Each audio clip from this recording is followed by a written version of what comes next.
Hello everyone, thank you for being here. I know it was a hard choice because you have to choose between food and me. So I'm really appreciative of you to being here.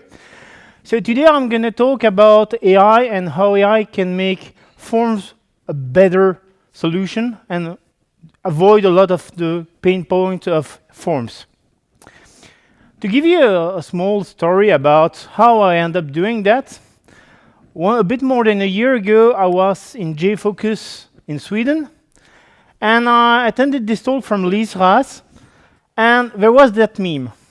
And that meme made me think, how can we do that? Because, of course, I'm developing an application, and I have clients that have big web forms, and let's be honest, they're really not that user-friendly. And I was like, okay, how can I figure this out? Because forms, we have them everywhere. You want to subscribe to a new service, you have a form. You want to do your tax declaration, at least in Belgium, you have a form. You want to search something on Amazon, basically you have a form because you enter something and you have those boxes to tick and figure out what you really like. And some of those forms just look just like that. Does anybody knows this picture? Yeah, a couple of you. So basically, that's a roundabout in the UK.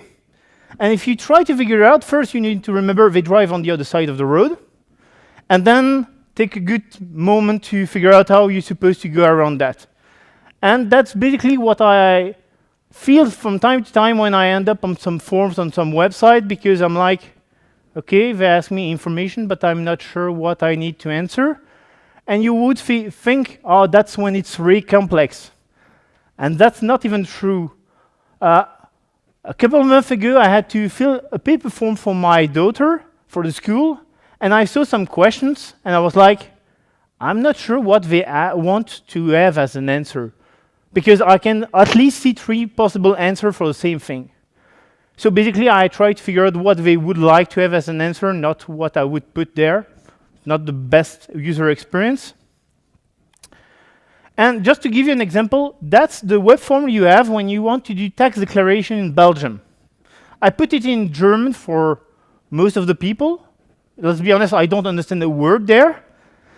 And I think the first time anybody ends up on this thing, that's the reaction. Because you don't get, okay, there is a bunch of boxes, and if you look, there is, if I can correctly, 13 tabs like that. 13 pages, and they are longer than that, with just those boxes and a label, and you need to figure out what you need to put there. That's just the worst user experience, because the first time you need to do that, you're like, what am I supposed to do? To be honest, they try to make it better. No, they take all the documents they have and try to fill out for you. But still like that, you're like, am I right? Did I miss something? And you would be surprised. I had the experience where I just tick a box because I have a kid and there's some specific condition, and tick it, and basically the amount the state had to reimburse me make plus 1,000 just by ticking that box, and I'm like, how am I supposed to figure it out? Because I just feel like I'm tinkering into this interface. And when you have this interface and you figure it out, you can still have those errors. And sometimes the errors message are really clear, but that's not most of the time. You get this error, and of course they tell you, oh, this field needs that. And then you change it, oh, this field needs also that. And you spend 5 minutes trying to figure out what exactly they expect in that. And that's not even talking about the date fields, where sometimes they don't provide you the format they expected. So you need to figure out, is it date, month, year? Or is it year, month, day? Or is it something else? Because I don't know. And of course, when you fill a form, you're dependent on the language. And I don't mean French or English, just when they use the words, they might phrase it in a special way. If I take my tax declaration, the wording they use, I understand all the words. But sometimes they don't make sense together. Because of course, if you already read any lawyer text or something like that, from time to time you are like, what is it trying to say? That's too complicated for me. And you have that with forms, because they put a label, and it's obvious for a person designing it and for the person behind that what it means, but for the user it's not clear. So you end up with an headache because you're like, how should I solve that? How am I supposed to figure this out? I'm not an expert. I just need to fill this form. You might end up making mistakes, and when it's tax declaration, it costs you a lot. When it's just a web form on the net for registering for something, that might be less dangerous. But from time to time, you just end up with that. I don't want to deal with that. Let me get away from that. I will come back when I feel like it, and most of the time when I feel like it, it's just never. So that's where I'm wondering, does AI can help us? Because that's a real pain point for every user. And that's what I want to show you in the rest of this session. My name is Loïc Magnette. I'm a senior developer for a consultancy company in Belgium called Onirix. As I said, I'm the father of an almost 4-year-old little girl. I love dogs. I have a big dog at home. And I'm also one of the co-organizers of the Belgian Java user group. And funny thing, if you stay in this room after my session, you will see another co-organizer of the BJUG. So I would say, stay here. We will have some friends here. Basically, it will be a nice talk, so stay here. You have the social networks down there. And if you have questions, there is the Slido, so you can scan the QR and send your question in there, so we can answer it at the end of the session. Yeah, I don't see any phone left, so we can go on.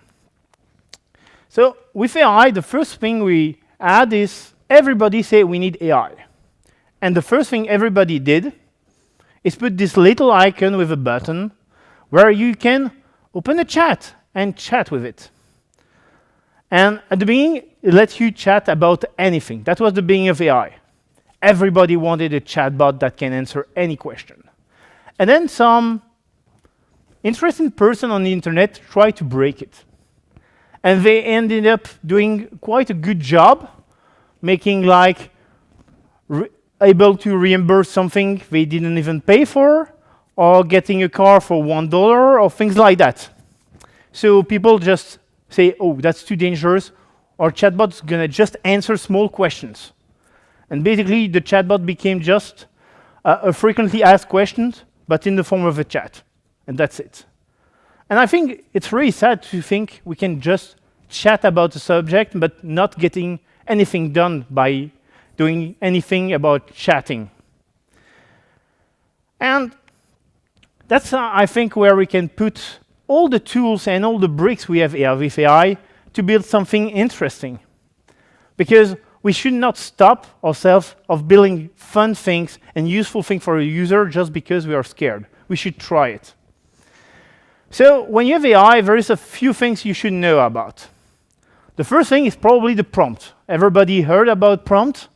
And we also heard about prompt engineering. And everybody makes it like it's really something really important, and we should take care of that. But when I play with AI, I really feel that it's more prompt tinkering than engineering. Because I'm changing my prompt, and from some reason I change a few words, and I have a total different result. For everybody that does software engineering, when we do software engineering, we know why it's something changed, and we know the patterns and the rules to make something change. I have a small example for you. Building my demo for this talk, I had this issue, and I was like, I don't get why the LLM doesn't get what I'm trying to do. And then, because I remember something about that, I added toString to my object that I'm using in my prompt. And just by doing that, LLM figured out what he need to do. And was like, that doesn't feel really like engineering. It's more like, I try something, does it work? Yes, no. And it means we have to have solution to test our prompts and validate that every time we changed it. So when you have solved the prompts issue, you have the RAG, the retrieval augmented generation. The idea is instead of training a model with all my data, I'm going to take a bunch of documents, process it, and transform it into chunk to store it in a vector database. And then when the user asks a question, I can retrieve those fragments that's relevant for my user, provide it to my LLM, so when it answers, he knows a bit more about my company or what I'm doing or things like that. And that's great, but we tend to stay with, okay, I want to just register what I have in my documentation. But we could also listen to your user, because when he chats, he gives us informations. And sometimes those information are useful to us, especially if he needs to fill out a form somewhere. We could learn that he has a child, or he has a big garden, or has a lot of things, and that could help fill out the form. And just let the user have a form already pre-filled for him without doing anything, because we collect those information. Of course, we need to tell the user we're collecting your information, be careful. Please don't give us your access code for the NASA or something like that. But that could be already an improvement. Then we have memory, because LLMs are stateless. So if you tell him, hi, I'm Loïc, he will say, hi, Loïc, nice to meet you. And then you ask him, what's my name? He's going to say, I don't know. So you need to have memory. But you cannot just store a memory for everybody, because otherwise, when someone else comes and say, hi, I'm Simon, it will say, okay, that's Simon, not Loïc, because he merged everything. So you need to split your memory per user or per use cases. So you need to be careful about that. And then you have tools. And tools are maybe the most powerful thing you can have, because you can give some tools to your agent, your LLMs, and let him play with it. So he can do things that normally he cannot do. He could say, okay, I'm going to call that database to get more info about this subject. Or I'm going to save that information somewhere for you. Or I can call anything in the world, because a tool is just some Java code or some web services. So you could do anything. And with MCP that's coming, or is there, but we're still starting to play with it, we can go even further than that. So tools are really great. But that's just the small bricks that we need to assemble to build really something that's really worth a user. Because chatbots, let's be honest, it was fun the first time they saw it, the second time, and after that they're like, yeah, just chatbot, I cannot do anything with that. So what we're going to do is try to build an agent. And to build an agent, you need a few things, more than just what I just described here. But the first thing you should think about is, don't try to build services that do a lot of things. Because that's your first instinct. You say, okay, I want my LLM to do that, that, and that. And it might get lost. And that's not really an easy way for you to figure out what's happening here. But if you do small services using AI, you can test every one of them, and then you can basically use the same approach as you have with Linux. You can change those elements together or mix them to build something great.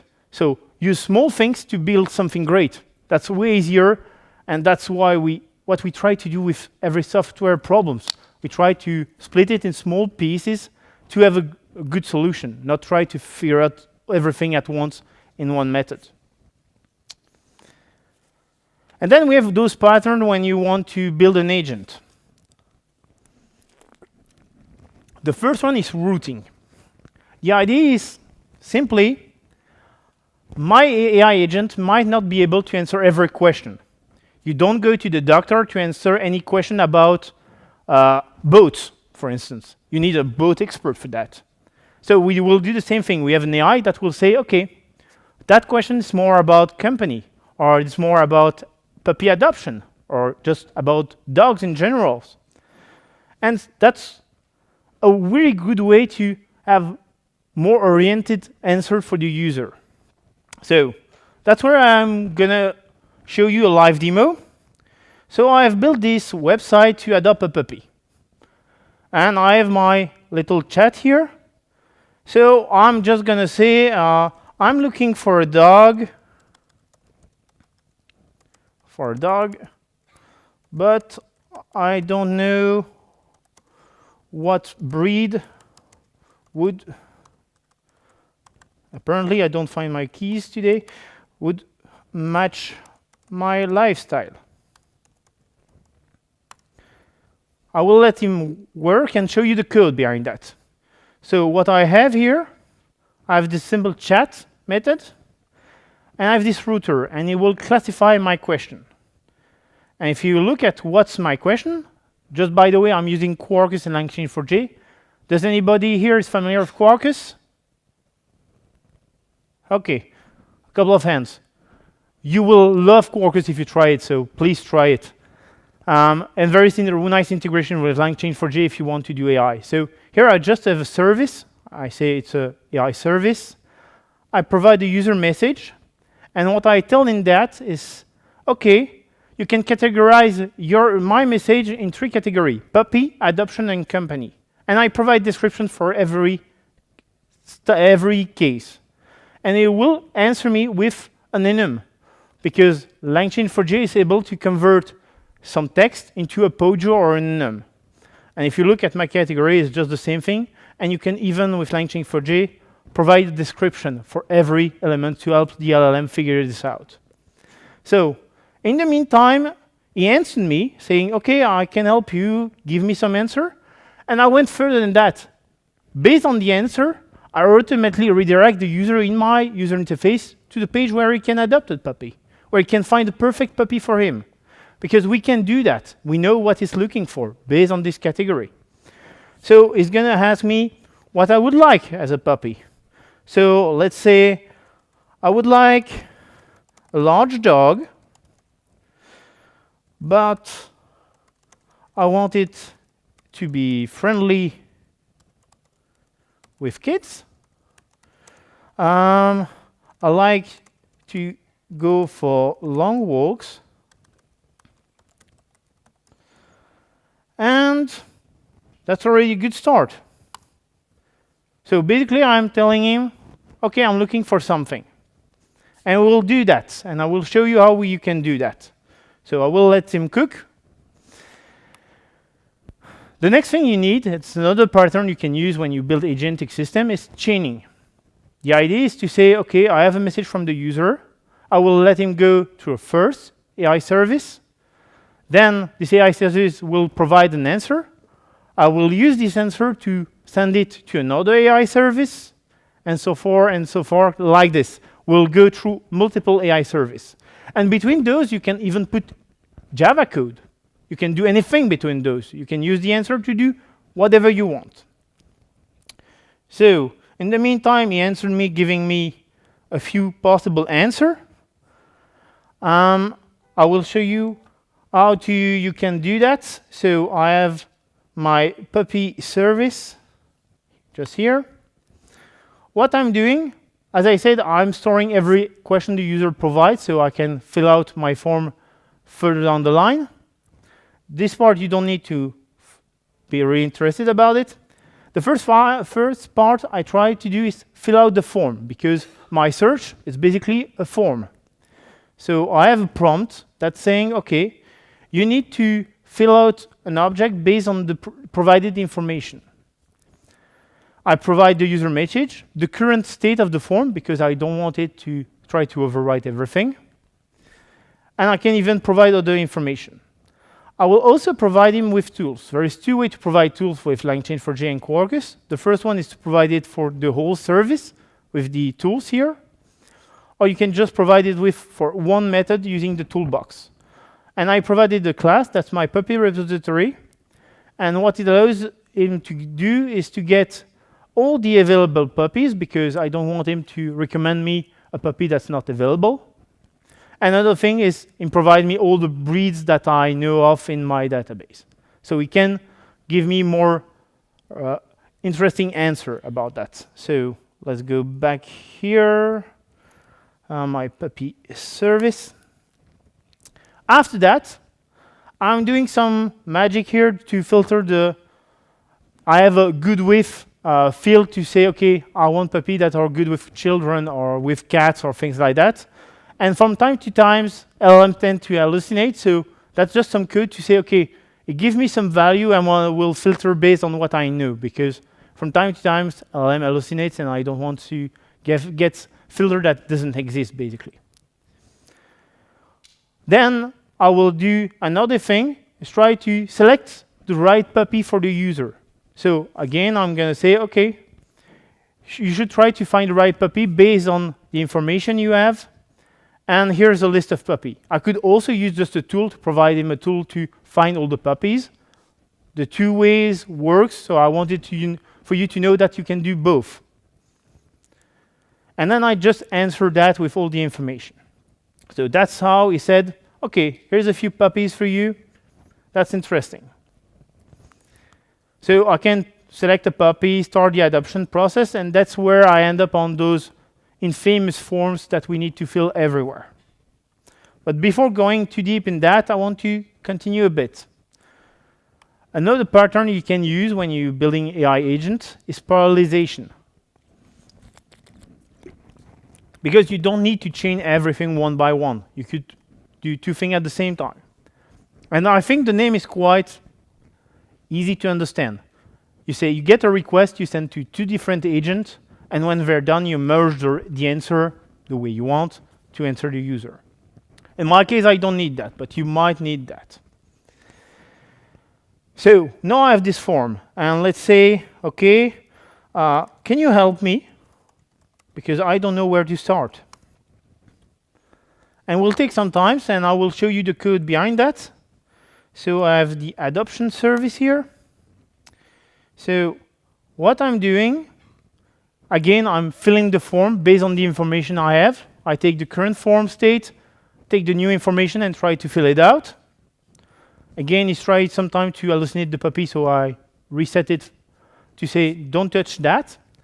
That I'm using a validator. And what's my validator is just a good old validator from Bean Validation, because you can use that. Why I use that is simple. I don't want to put all my validation steps in my LLM prompt. That's not really great. I want it to have something that I can use, because if for some reason I keep this web form, I want to use the same validation. I don't want to mix them up. So to do that, that's quite easy. You have those nice annotation to say it cannot be blank, that needs to be an email, and you can even write your own if you have more complex thing. I'm using that. You could use your business logic validation anyway. It can work. And then when I have all this validation issue, because I'm really lazy, I choose that if there is some issues, because that's the lucky case, there is nothing here, I just prompt the LLM saying, these are the validation issues I get from Java, so it's a good old Pojo, and I say, please make it human readable. So at least if I send it to my user, he has something he can read and understand. The next thing I do is you need to help the user. And the goal is to say, okay, you need to try help him fix everything. And please go one issue at a time, because I don't want to give him, here's the 25 issue you need to solve, because that's really not friendly. And it will give me something that can guide me to filling up the forms. And I have a way to know, okay, I need to do these steps, and it can help me knowing, okay, this field, that's supposed to be that, because I can couple that with the RAG. So for some reason, if I have a field that is, I don't know, with a name that I don't understand, I can ask him, what exactly do you want? Or what exactly does that mean? And because I have RAG behind that, I can have an answer that's way more useful to the user than just a little tooltip that tells you, you need to put that a number with between 0 and 10. Yeah, but what does that mean, please?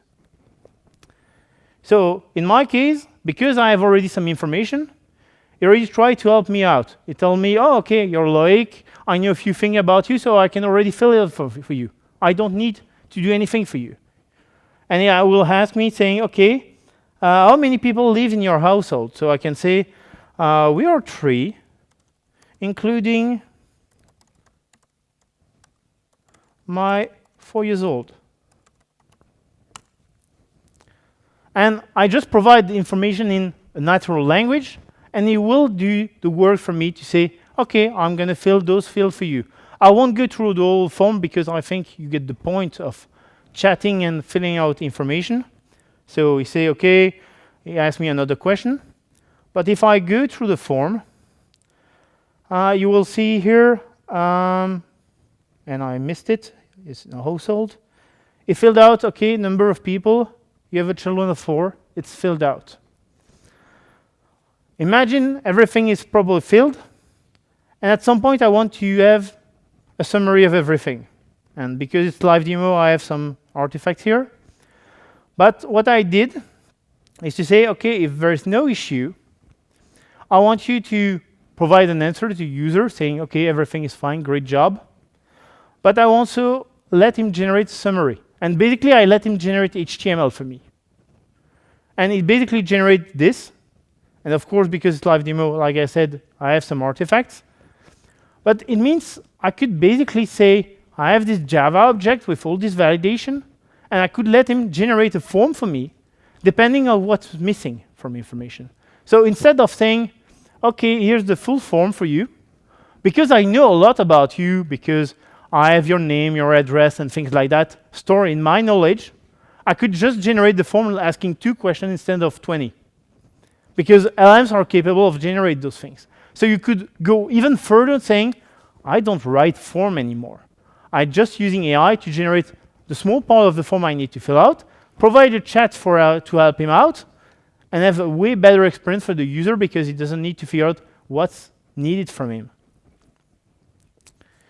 So the next step, and that's probably one thing you heard a lot about, is building true agents. The idea behind an agent is to say, okay, I send a message to my AI assistant, and I'm letting him do the work. I provide him tools and say, you need to do that, and I don't care how you do it, please do it.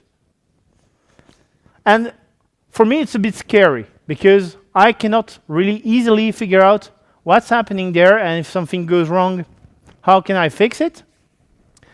So that's really powerful, but I tend to go back to the orchestrating everything by hand, because that's easier to figure out what's happening there. When you do full agent, you might have another agent that validates the work has been done. Okay, you didn't done that. Do I have the expected result? Yes, no, no, okay, retry. And you could full cycle that for 10, 20 times until he figured it out. But when you have LLM, you should not stop by saying, okay, I have just text. I feel that's really sad, because we use a lot of other things to communicate. And that's where multimodality of LLMs are interesting. You can provide image, sound, video, anything, basically, you can generate, you can use it. And I think that's really interesting, because instead of me typing to a chatbot, I could talk to the AI, saying, okay, here's my situation, I provide you information. And I want to show you how you can do that. So let's try to adopt again a puppy. But this time I really don't know. And I did the worst thing when you adopt a puppy. I saw a picture on Instagram and I really would like this dog because I find it cute. So I have this dog. I don't know if it's a unicorn or a dog, but that's my dog. And I'm just gonna say, okay, I saw this really cute dog on Instagram,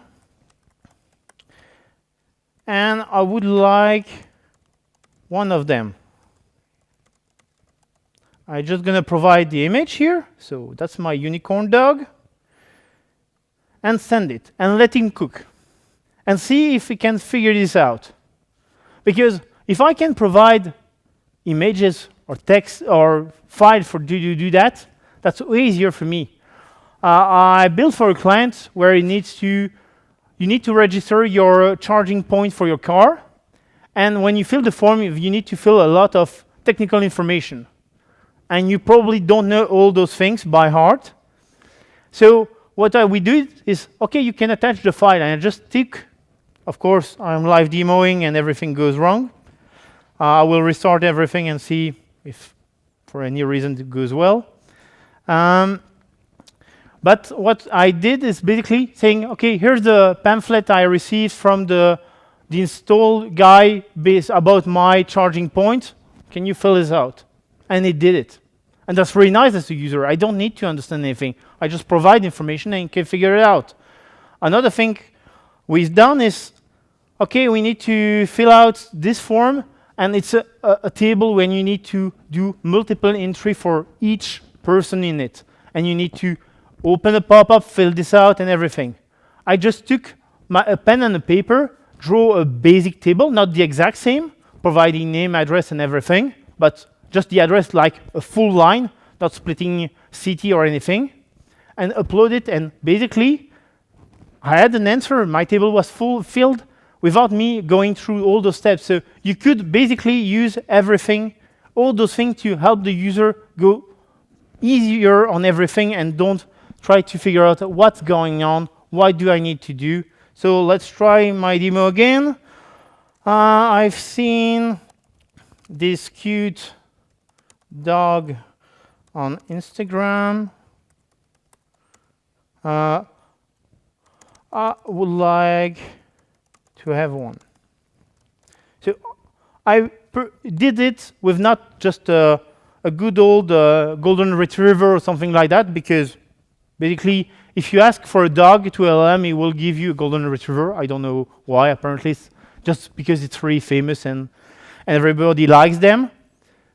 I took something that's more exotic, so we can see that it can really understand what's in the picture. So let's hope that everything goes right this time. Takes some time. Yeah, it's rating his time. But of course, I'm going through a few steps just to show you what's happening behind this. If I go back in my puppy service,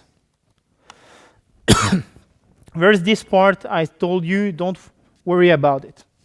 I built a dog identification service. And what I do in that, I'm using a chat model coming from LangChain4j.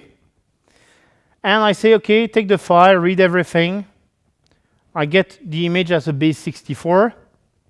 And then I ask the LLM, say, OK, you need to identify the breed of the dog and give me some information about this breed. So I know more about, does that dog is friendly with children and things like that.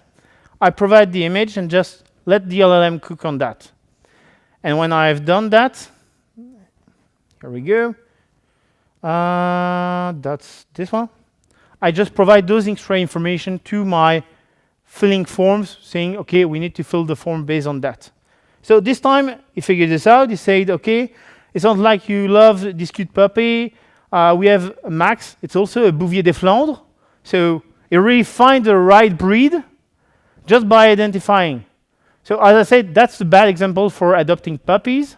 But you could provide a simple image and say, OK, here's some information. Can you help me based on that? And that's really possible for LLM right now.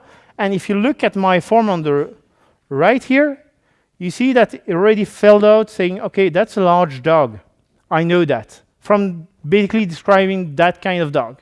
So I'm able, based on an image, to already fill some form also. But all that, I show you everything without taking care of anything about security. And that's something we tend to forget when we use LLM. We say, yeah, my LLM is like this. In this part of my application, I don't care about security. And I would like for everybody to start stopping thinking about LLM or we don't care about security. We should definitely think about security. We can do really dangerous things. I don't have time to talk to you about security, and to be honest, that's not my area of expertise. So if you're interested about that, there is a talk this week about that. So you should definitely go see that. It will give you some awareness about the risk you have when you use LLMs and security, and will give you also some idea how you can solve everything for you when you're using those things. But LLMs are something, and AI is something really not that old if we think about it. Everybody started thinking about AI 2 years ago. That's not a long time. And so we are just at the beginning of what we can do with AI. We should really say, OK, what we can do today is the worst we can be able to do in the 5 years to come. So we can really try to imagine what we can do with that. And I like to dream from time to time. And what I really would like to have instead of this AI pop-up to help me fill out the form is a simple app on my phone or on my laptop and say, hey, I need to register to that website. I provide you access to my Google Drive to some files on my machine. Can you go and fill this out for me? And the AI say, okay, it goes there, try to fill out, come back, say, I filled this form, I'm missing those 3 information. Okay, here's the information, go ahead, and then come back. Here's all the information, are you sure you want to register? Yes, and then forget about it. Because we tend to worry about job security when we talk about AI, and I think it's really sad we're trying to replace what we like to do with AI and just leave us with the thing we don't like to do. We should do the opposite and try to say, okay, let's use AI and all these robot and agent do all the things that are not really nice to do. We lose time on doing that, so we can spend time doing what we really like. So I really would like to see that coming to reality, and I think we are closer than we think about that. I have something to ask for you, is to take some time to just go to the app and read this talk. Give me some feedback. I really like constructive feedback, so if you have anything to give me back, I would really love it. And to show you that I really appreciate that, I have a few stickers here, so if you want nice stickers, there is there. And I have a few t-shirts, so please do it. I have something for you also, instead of more than just the talk. If you are interested about the code, everything is on GitHub. There is a QR code there. You can look at the code and try it for yourself. The only thing you might need is I'm using ChatGPT behind the scenes, so you might need a ChatGPT key for that. But I left everything for Ollama, so if you want to switch to Ollama, you just need to uncomment a few lines in the POM file and comment the one about OpenAI, and you should be able to run it on Ollama with a model for you. So you can even try it yourself. I didn't use Ollama because I'm not able to run a big enough model on my machine to have something reliable as an answer. That's why I'm using ChatGPT in this case. But you could run it on local model also. The last thing is the slides. So if you want the slides, they're there also. Again, there is my social network there if you want to get in touch. And also if you want to take some time to do a one-on-one and chat about all that, feel free, please. I would really like to chat about that and hear your idea, or we can go even further than that. Thank you for your attention. I will look if there is any question in the Slido. And apparently there's not. Yeah. Hi, Loïc. Can you ask how many people in the audience are playing with or building Gen AI today? So how many of you are playing with AI today? Yeah, a good part. Yeah, that's good.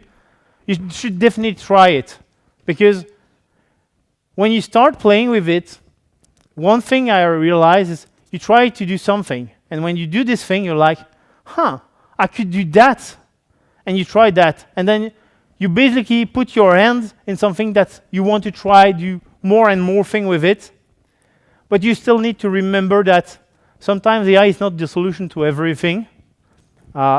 There is Java. You can still use Java to do validation. Please don't write validation with LLMs. That's not the best way to do it. That's not really a way to be sure of what's happening. The next question was, what model do I use? Right now I'm using GPT-4, but I made it almost running perfectly using, and I can show you in the application file. I was using 5.4 mini before that, and I was able to do almost everything except for being really able to fill out properly the form. It tends to sometimes hallucinate on the answer, but that's 5.4 with 7 billion parameters there. So that's not really a big model, and it's running on my machine, so it's nothing compared to GPT-4. And I see there is the last one. Yeah. How do you can validate the form input if it does not understand the form? I'm not sure how to understand the question, because the goal with when you have a chatbot is ideally you just remove the form all by itself and let's just chat to get the information. I'll leave the form because some people are more familiar and it's easier for them to put in some text there, because I think your name and the first name, that's easier to fill out the form yourself. For the validation, the idea is that the LLM guides the user what he is expecting from him. And sometimes, if I just ask him, I have in the demo at some point, you need to fill out a date. And dates are notorious to be hard to fill in. And you can just provide text like, this is for the next Thursday of this month. And that's really not clear for anybody except for LLM that's capable to format it properly. So in this case, we really let the LLM guide the user through the validation, so the user doesn't have to know about validation. We just ask questions to get the right answers. So we remove the hassle of knowing how this form needs to be validated. We just ask questions to help him give us the right info to go along with the request here. I hope I understand properly the question. If not, don't hesitate to fill in another one. The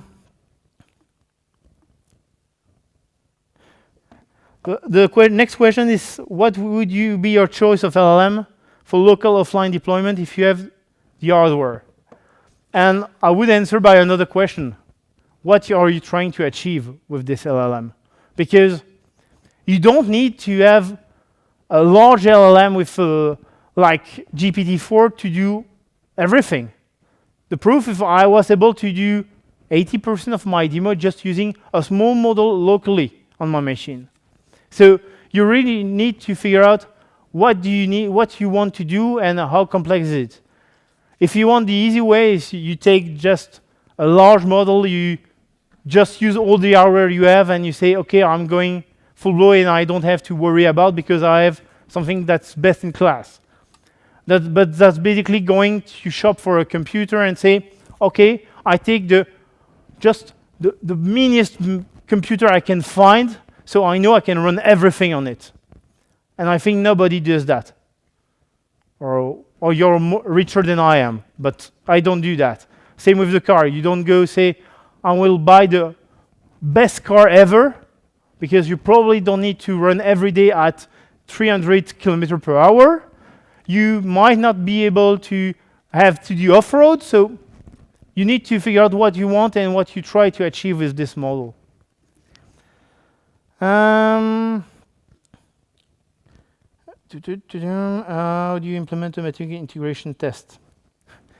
Testing with LLM is something really tricky, because right now, because LLMs are not deterministic, you're not sure about what's going to answer. A way to do it is to use another model to see, okay, is there in this answer everything I'm expecting and not more, not less? But to be honest, that's really a subject that people are trying still to figure out how they can really test that. Some people do retry to say, okay, if I ask 3 times the model, does it give me the right answer at some point? But there is no definitive answer to my knowledge about that right now. And I think I can take one last question. The question is regarding Quarkus versus Spring for AI solution with LangChain4j. Do you have a comparative benchmark, more tooling or lips, easier coding and everything? To be honest, I'm a big Quarkus fan, so just take that as it may. Spring AI is great. If you do Spring and you're familiar with the way Spring does things, I think you will feel right at home with Spring AI. And just use Spring AI. Don't use even LangChain4j. You You can use LangChain4j with Spring, but that's not Spring AI.